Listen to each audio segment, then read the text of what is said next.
ಓ ಹೆಣ್ಮಗು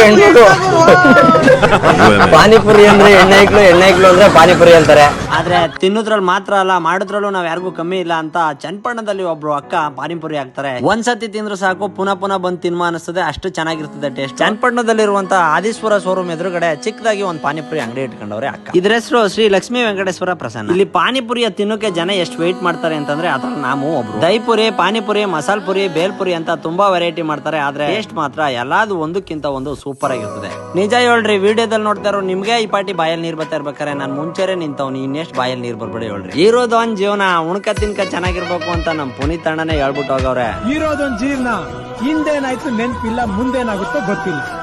ನಾವ್ ಏನ್ ತಿಂತೀವಿ, ಎಲ್ ಮಲಗ್ತೀವಿ ಎಲ್ಲ ಬರ್ದ್ಬಿಟ್ಟಿದಾನೆ.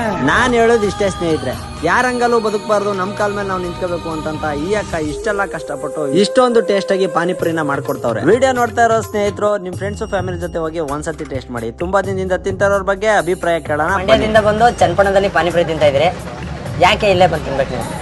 ಒಂದ್ಸಲಿ ಇಲ್ಲಿ ಮಿಸ್ ಆಗಿ ಬಂದಿದ್ದು, ಅವಾಗ ಒಂದು 4 to 5 years ಆಗಿರ್ಬೋದು. ಇಲ್ಲಿ ಬಿಟ್ರೆ ಎಲ್ಲೂ ತಿನ್ನಲ್ಲ, ಇದು ಒಂದೇ ಕಡೆ ಪಾನಿಪುರಿ ಮಸಾಲೆ, ಇದು ಒಂದೇ ಕಡೆ ತಿನ್ನೋದು. ಈಗ ಬಂದು ಅಮ್ಮ ಇವತ್ತು ಮಸಾಲೆ ತಿಂತಾರೆ, ಅವ್ರ ಹತ್ರ ಅಮೌಂಟ್ ಇಲ್ಲ ಅಂದ್ರೆ ತಿಂದ್ಬಿಟ್ಟು ಹೋಗಿ ನಾಳೆ ಬಂದ್ ಕೊಡಿ ಅಂತೀನಿ. ಅದೊಂದು ವಿಶ್ವಾಸ. ಯಾಕಂದ್ರೆ ದುಡ್ಡಿಗೆ ಅಂತ ನಾನು ಮಾಡ್ತಿಲ್ಲಮ್ಮ, ಒಂದು ಜನರುಗಳ ವಿಶ್ವಾಸಕ್ಕೋಸ್ಕರ ನಾನು ಮಾಡ್ತಿದ್ದೀನಿ ಇದನ್ನ. ಇಂತ ಒಳ್ಳೆ ಮನ್ಸಿರೋರ್ಗೆ ಒಳ್ಳೇದಾಗ್ಲಿ ಅಂತ ಹಾರೈಸಿ.